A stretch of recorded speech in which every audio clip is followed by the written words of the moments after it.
Hello students, let's see this question. The question says the bond between carbon atom 1 and carbon atom 2 in the compound involves the hybridization as चार options आपको given है clear.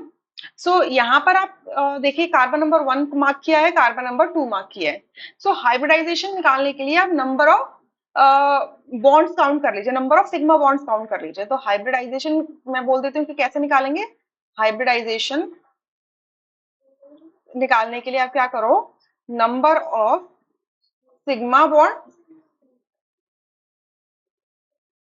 Count कर लो।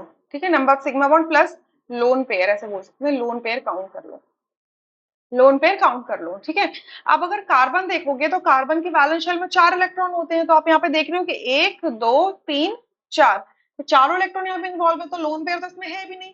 तो इसमें sigma bond कौन सा बन रहा है, एक तो ये सिग्मा बॉन्ड होगा, ठीक है, और एक ये वाला सिग्मा बॉन्ड होगा। तो कार्बन नंबर 1 के अंदर कितने सिग्मा बॉन्ड्स हैं, दो, दो सिग्मा बॉन्ड्स है।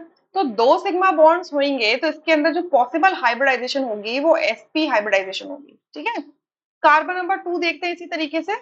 तो कार्बन नंबर 2 में देखो एक तो सिग्मा बॉन्ड ये रहा, एक सिग्मा बॉन्ड ये रहा, और एक कार्बन हाइड्रोजन के बीच में भी सिग्मा बॉन्ड है, राइट। ये इस हाइड्रोजन को अगर मैं यहाँ से हटा के ऐसे करके लिख दूं तो ये यहाँ पर कार्बन हाइड्रोजन का सिग्मा बॉन्ड है। तो टोटल कितने सिग्मा बॉन्ड हो गए, 3। तो 3 सिग्मा बॉन्ड अगर जब होते हैं तो उसमें पॉसिबल हाइब्रिडाइजेशन होती है sp2। क्लियर। तो हाइब्रिडाइजेशन यहाँ से क्या निकल के आई, sp and sp2। So A option correct होगा, रेस्ट आर इनकरेक्ट। ठीक है, अब देखिए हाइब्रिडाइजेशन का मतलब क्या होता है, जब सिमिलर एनर्जी के, सिमिलर सिमेट्री के जब एटम ऑर्बिटल्स कंबाइन करके हाइब्रिड ऑर्बिटल्स बनाते हैं तो उस प्रोसेस को हाइब्रिडाइजेशन कहते हैं। ठीक है, सिग्मा बॉन्ड कब बनता है, जब एटॉमिक ऑर्बिटल्स अपने कैसे अरेंज हो, इंटरन्यूक्लियर एक्सिस से प्लेन पैरेलली अरेंज्ड हो।